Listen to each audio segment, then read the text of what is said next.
പൗലോസ് തെസ്സലോനിക്കർക്ക് എഴുതിയ 1-ാം ലേഖനം. ഇത് പൗലോസിൽ നിന്നും ലഭിക്കുന്ന ആദ്യത്തെ ലേഖനമാണെന്ന് അനുമാനിക്കാം. ഇതിന്റെ പിന്നിലെ ചരിത്രം കണ്ടെത്തിയിരിക്കുന്നത് അപ്പോസ്തല പ്രവൃത്തികളുടെ പുസ്തകത്തിൽ നിന്നുമാണ്. ഇവിടെയാണ് പൗലോസും തന്റെ സഹപ്രവർത്തകനായ ശീലാസും എത്തിച്ചേർന്ന പുരാതന ഗ്രീക്ക് പട്ടണമായ തെസ്സലോനിക്ക. കേവലം 1 മാസം യേശുവിനെക്കുറിച്ചുള്ള സുവാർത്ത ജനങ്ങളോട് അറിയിച്ചതിനു ശേഷം ഒരു വലിയ സംഘം യഹൂദന്മാരും യവനന്മാരും യേശുവിനോട് കൂറുള്ളവരായി തീർന്നു. അങ്ങനെ അവർ ആദ്യ സഭാ സമൂഹം രൂപീകരിച്ചു. എന്നാൽ പ്രശ്നങ്ങൾ ശക്തി പ്രാപിച്ചുകൊണ്ടിരുന്നു. പുനരുത്ഥാനം ചെയ്ത യേശു ലോകത്തിന്റെ യഥാർത്ഥ പ്രഭുവാണെന്ന പൗലോസിന്റെ പ്രഖ്യാപനം സംശയങ്ങളിലേക്ക് നയിച്ചു. ഒടുവിൽ തെസ്സലോനിക്കയിലെ ക്രൈസ്തവർ യേശു എന്ന മറ്റൊരു രാജാവുണ്ടെന്ന് പറഞ്ഞപ്പോൾ റോമൻ ചക്രവർത്തിയായ കൈസറിനെ ധിക്കരിക്കുന്നവർ എന്ന കുറ്റം അവരുടെ മേൽ ആരോപിക്കപ്പെട്ടു. ഇത് വളരെ തീവ്രമായ പീഡനത്തിലേക്ക് നയിച്ചതിനാൽ പൗലോസിനും ശീലാസിനും യഥാർത്ഥത്തിൽ ആ പട്ടണത്തിൽ നിന്നും ഓടിപ്പോകേണ്ടതായി വന്നു. ഇത് അവർക്ക് വളരെ വേദനാജനകമായിരുന്നു. കാരണം അവിടെയുള്ള ജനത്തെ അവർ വളരെ സ്നേഹിച്ചിരുന്നു. ആയതിനാൽ ഈ ലേഖനം തെസ്സലോനിക്കയിലെ ക്രൈസ്തവർ വളരെ നന്നായി പോകുന്നുവെന്നും കഠിന പീഡനത്തിലും അഭിവൃദ്ധി പ്രാപിക്കുന്നുവെന്നും തിമഥെയോസിൽ നിന്ന് വിവരം ലഭിച്ച ശേഷം അവരുമായി വീണ്ടും ബന്ധപ്പെടുവാനുള്ള പൗലോസിന്റെ ഒരു ശ്രമമാകുന്നു. 2 പ്രധാന സംരംഭങ്ങൾ ഉണ്ടായിരിക്കത്തക്കവണ്ണമാണ് ഈ ലേഖനം അവൻ രൂപകൽപ്പന ചെയ്തിരിക്കുന്നത്. ഒന്നാമത്തേത് യേശുവിനോടുള്ള അവരുടെ വിശ്വസ്തതയുടെ ആഘോഷം. രണ്ടാമത്തേത് അവർ യേശുവിന്റെ അനുയായികളായി വളരുവാനുള്ള അവന്റെ ആഹ്വാനം. ഈ 2 സംരംഭങ്ങൾ 3 പ്രാർത്ഥനകളാൽ ചുറ്റപ്പെട്ടിരിക്കുന്നു. ഒരു കൃതജ്ഞതാ പ്രാർത്ഥനയോടെയാണ് ഈ ലേഖനം ആരംഭിക്കുന്നത്. 2 സംരംഭങ്ങളും ഒരു പരിവർത്തന പ്രാർത്ഥനയാൽ തമ്മിൽ ബന്ധപ്പെട്ടിരിക്കുന്നു. ശേഷം മുഴുവൻ കാര്യങ്ങളും ഒരു അവസാന പ്രാർത്ഥനയിലൂടെ ഉപസംഹരിക്കുന്നു. ഇത് മനോഹരമായ ഒരു രൂപകൽപ്പനയാണ്. നന്ദി പറഞ്ഞുകൊണ്ടും തെസ്സലോനിക്കരുടെ വിശ്വാസം, മറ്റുള്ളവരോടുള്ള അവരുടെ സ്നേഹം, പീഡകളുടെ മധ്യത്തിലും യേശുവിലുള്ള അവരുടെ പ്രത്യാശ എന്നിവയെ ആഘോഷിച്ചുകൊണ്ടുമാണ് പൗലോസ് ആരംഭിക്കുന്നത്. അവരുടെ മാനസാന്തരത്തിന്റെ കഥയെ അവൻ വീണ്ടും പറയുന്നു.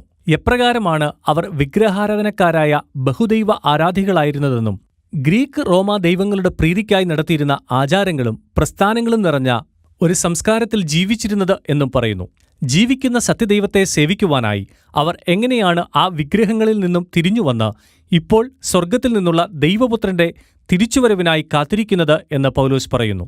തെസ്സലോനിക്ക പോലെയുള്ള ഒരു പട്ടണത്തിൽ സൃഷ്ടിതാവായ ഇസ്രായേലിന്റെ ദൈവത്തിങ്കിലേക്കും രാജാവായ യേശുവിങ്കിലേക്കും നിങ്ങളുടെ കൂറുമാറ്റിയതിന് നിങ്ങൾ ഒരു വില കൊടുക്കേണ്ടി വന്നു. നിങ്ങളുടെ അയൽക്കാരിൽ നിന്നുള്ള ഒറ്റപ്പെടലും നിങ്ങളുടെ കുടുംബത്തിൽ നിന്നുള്ള വിദ്വേഷവും. എന്നാൽ തെസ്സലോനിക്കരെ സംബന്ധിച്ചിടത്തോളം അവർക്കുവേണ്ടി മരിച്ച യേശുവിന്റെ ആഴമേറിയ സ്നേഹത്തിന്റെയും അവന്റെ മടങ്ങിവരവിലുള്ള പ്രത്യാശയുടെയും മുൻപിൽ ഇതൊന്നും നഷ്ടമായി തോന്നിയില്ല. പൗലോസ് പിന്നീട് തെസ്സലോനിക്കയിലെ തന്റെ ദൗത്യത്തിന്റെ കഥയെക്കുറിച്ചും ജനങ്ങളുമായി അവൻ രൂപീകരിച്ച സുഹൃത്ത് ബന്ധങ്ങളെക്കുറിച്ചും വീണ്ടും പറയുന്നു. അവൻ ശരിക്കും ഉറ്റ ബന്ധങ്ങളുടെ സാദൃശ്യങ്ങൾ ഇവിടെ ഉപയോഗിക്കുന്നു. അവർ അവനെ അവരുടെ കുഞ്ഞിനെപ്പോലെ പരിപാലിച്ചു. അപ്പോൾ തന്നെ അവൻ അവർക്ക് അവരുടെ മാതാവിനെയും പിതാവിനെയും പോലെയായിരുന്നു. അവൻ പറയുന്നു, ദൈവത്തിൽ നിന്നുള്ള സുവാർത്ത നിങ്ങളുമായി പങ്കുവയ്ക്കുന്നതിൽ മാത്രമല്ല, മറിച്ച് ഞങ്ങളെ തന്നെ പങ്കുവയ്ക്കുന്നതിൽ ഞങ്ങൾ സന്തോഷിച്ചു. കാരണം ഞങ്ങൾ വന്നത് നിങ്ങളെ അങ്ങേയറ്റം സ്നേഹിക്കുവാനാണ്. ക്രൈസ്തവ നേതൃത്വത്തിന്റെ സാരാംശം അധികാരത്തെയും സ്വാധീനത്തെയും പറ്റിയുള്ളതല്ല എന്ന് ഇവിടെ പൗലോസ് നമ്മളെ ഓർമ്മിപ്പിക്കുന്നു. ഇത് ആരോഗ്യപരമായ ബന്ധങ്ങളെക്കുറിച്ചും എളിമയുടെയും സ്നേഹത്തിന്റെയും ശുശ്രൂഷയെക്കുറിച്ചും ഉള്ളതാണ്. അവൻ ഒരിക്കലും പണം ആവശ്യപ്പെട്ടിട്ടില്ലെന്നും അവൻ വന്നത് യേശുവിന്റെ നാമത്തിൽ അവരെ സ്നേഹിക്കുവാനും ശുശ്രൂഷിക്കുവാനുമാണ് എന്ന് അവൻ അവരെ ഓർമ്മിപ്പിക്കുന്നു. പിന്നീട് പൗലോസ് അവരുടെ പൊതുവായ പീഡനത്തെക്കുറിച്ച് ചിന്തിക്കുന്നു.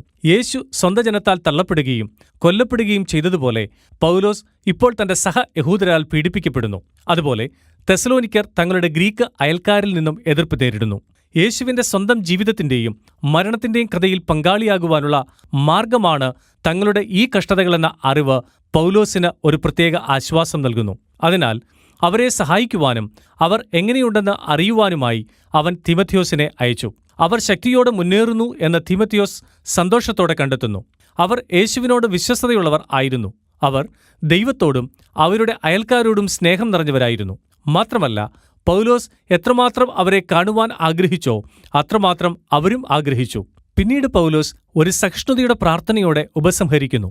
രസകരമായ കാര്യം എന്തെന്നാൽ തന്റെ ലേഖനത്തിന്റെ 2-ാം പകുതിയിൽ സംബോധന ചെയ്യുവാൻ പോകുന്ന വിഷയങ്ങളെ അദ്ദേഹം ഇവിടെ പരിചയപ്പെടുത്തുന്നു.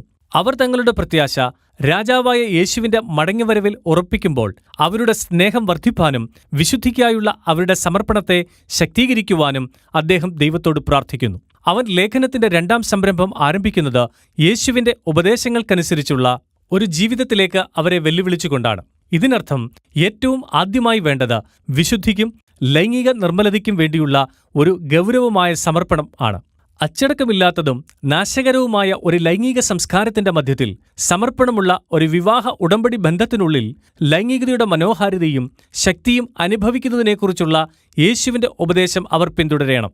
ദൈവം ദുർനടപ്പ് വളരെ ഗൗരവമായി എടുക്കുന്നുവെന്ന് പൗലോസ് പറയുന്നു. ഇത് ആളുകളുടെയും അവരുടെ അന്തസ്സിനെയും അപമാനിച്ച് നശിപ്പിക്കുന്നു. യേശുവിനെ അനുഗമിക്കുക എന്നത് മറ്റുള്ളവരെ സ്നേഹിക്കുവാനും സേവിക്കുവാനുമുള്ള സമർപ്പണമാണ്. പൗലോസ് അവരെ പഠിപ്പിക്കുന്നത് ക്രൈസ്തവർ കഠിനാധ്വാനം ചെയ്യുന്ന വിശ്വസനീയരായി പട്ടണത്തിൽ അറിയപ്പെടണം. വെറുതെ പണം സമ്പാദിക്കുവാൻ വേണ്ടി മാത്രമല്ല, മറിച്ച് തങ്ങളുടെ ആവശ്യങ്ങൾക്കും ആവശ്യത്തിലിരിക്കുന്ന ആളുകൾക്ക് ഔദാര്യമായി പങ്കുവയ്ക്കുവാനുള്ള വിഭവങ്ങൾ ഉണ്ടാകേണ്ടതിനും വേണ്ടിയാണ്. ഇതിനുശേഷം യേശുവിന്റെ മടങ്ങിവരവിന്റെ ഭാവി പ്രത്യാശയെപ്പറ്റിയുള്ള കുറെ ചോദ്യങ്ങളെ പൗലോസ് അഭിമുഖീകരിക്കുന്നു. സഭയിലെ ചില ക്രൈസ്തവർ അടുത്ത കാലത്ത് മരണപ്പെട്ടു. അവർ രക്തസാക്ഷികളായി കൊല്ലപ്പെട്ടവരാകാനാണ് സാധ്യത. അവരുടെ സുഹൃത്തുക്കളും കുടുംബവും യേശു മടങ്ങിവരുമ്പോൾ അവരുടെ വിധി എന്താകും എന്ന് വിചാരപ്പെടുന്നു. അവർക്ക് ദുഃഖവും നഷ്ടവും ഉണ്ടെങ്കിലും മരണത്തിനു പോലും ക്രൈസ്തവരെ യേശുവിന്റെ സ്നേഹത്തിൽ നിന്നും വേർപിരിക്കാൻ കഴിയുകയില്ല എന്ന് പൗലോസ് വ്യക്തമാക്കുന്നു. അവൻ രാജാവായി മടങ്ങിവരുമ്പോൾ ജീവിച്ചിരിക്കുന്നവരെയും മരിച്ചവരെയും തന്നിലേക്ക് വിളിച്ചു ചേർക്കും. പൗലോസ് ഇവിടെ വളരെ മനോഹരമായ ഒരു സാദൃശ്യം ഉപയോഗിക്കുന്നു. റോമൻ കൈസറുടെ അധീനതയിലുള്ള ഒരു പട്ടണം എങ്ങനെയാണ് ഒരു പ്രതിനിധി സംഘത്തെ അവന്റെ വരവിനെ എതിരേൽക്കുവാനും സ്വീകരിക്കുവാനും അയക്കുന്നതെന്ന് വിവരിക്കുന്ന ഭാഷ അവൻ ഉപയോഗിക്കുന്നു. പൗലോസ് പിന്നീട് രാജാവായ യേശുവിന്റെ വരവിനെ വിവരിക്കുവാൻ ഈ സാദൃശ്യം ഉപയോഗിക്കുന്നു. അവനും തന്റെ പ്രതിനിധികളായ ജനങ്ങളാൽ അഭിവാദനം ചെയ്യപ്പെടും. അവർ മേഘങ്ങളിൽ കർത്താവിനെ എതിരേറ്റ് സ്വീകരിച്ച ശേഷം അവനോടൊപ്പം ഈ ലോകത്തിലേക്ക് തിരിച്ചുവരും. അങ്ങനെ അവൻ ഇവിടെ തന്റെ നീതിയുടെയും സമാധാനത്തിന്റെയും രാജ്യം സ്ഥാപിക്കും. യേശുവിനോടുള്ള വിശ്വസ്തതയെ ഈ പ്രത്യാശ എങ്ങനെയാണ് പ്രചോദിപ്പിക്കുന്നത് എന്ന് തെസലോനിക്കർ കാണണമെന്ന് പൗലോസ് ആഗ്രഹിക്കുന്നു. സമാധാനവും സംരക്ഷണവും കൊണ്ടുവരുന്നത് കൈസർ ആണെന്നുള്ള പ്രശസ്തമായ റോമാ പ്രചാരണത്തെ അവൻ പരിഹസിക്കുന്നു. തീർച്ചയായും റോമാക്കാരുടെ സമാധാനം അക്രമത്തിലൂടെയും തങ്ങളുടെ ശത്രുക്കളെ അടിമയാക്കുന്നതിലൂടെയും സൈനിക അധിനിവേശത്തിലൂടെയുമാണ് വന്നത്. യേശു രാജാവായി ഒരു ദിവസം തിരിച്ചുവരുമെന്നും ഇപ്രകാരമുള്ള അനീതികളെ എതിർക്കുമെന്നും പൗലോസ് മുന്നറിയിപ്പ് നൽകുന്നു. രാജാവായ യേശുവിന്റെ അനുയായികൾ ആ ഭാവി ദിവസം ഇവിടെ വന്നുകഴിഞ്ഞു എന്ന പോലെ വർത്തമാനകാലത്തിൽ ജീവിക്കേണ്ടതാണ്. അവർക്ക് ചുറ്റുമുള്ള മാനുഷിക തിന്മകളുടെ രാത്രിയിലും സ്വർഗത്തിലെ പോലെ ഈ ഭൂമിയിലും ദൈവരാജ്യത്തിന്റെ വെളിച്ചം ഉദിക്കും വരെ അവർ ജാഗ്രതയോടെ ഉണർന്നിരിക്കണം. പൗലോസ് ഈ ഉപദേശങ്ങൾ എല്ലാം താൻ തുടങ്ങിയതുപോലെ അവസാനിപ്പിക്കുന്നു.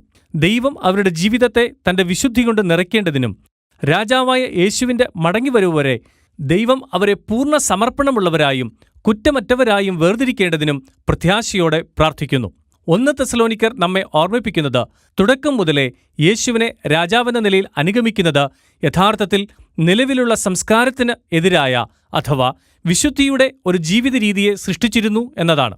എന്നാൽ ഇത് പലപ്പോഴും സംശയവും കലഹവും നമ്മുടെ അയൽക്കാർക്കിടയിൽ ഉളവാക്കുന്നു. പക്ഷേ ഇങ്ങനെയുള്ള ശത്രുതയോട് യേശുവിന്റെ അനുയായികളുടെ പ്രതികരണം എല്ലായ്പ്പോഴും സ്നേഹമായിരിക്കണം. എതിർപ്പുകളെ കൃപയോടും മഹാമനസ്കതയോടും കൂടെ കാണണം. ഈ രീതിയിലുള്ള ജീവിതം യേശുവിന്റെ വരുവാനുള്ള രാജ്യത്തിന്റെ പ്രത്യാശയിൽ നിന്നാണ് പ്രചോദനം ഉൾക്കൊള്ളുന്നത്. മരണത്തിൽ നിന്നുള്ള തന്റെ പുനരുത്ഥാനത്തിൽ അത് ആരംഭിച്ചു കഴിഞ്ഞിരിക്കുന്നു. അതായത് വിശുദ്ധി, സ്നേഹം, ഭാവി പ്രത്യാശ ഇവയെല്ലാമാണ് 1 തെസലോനിക്കരുടെ ഉള്ളടക്കം.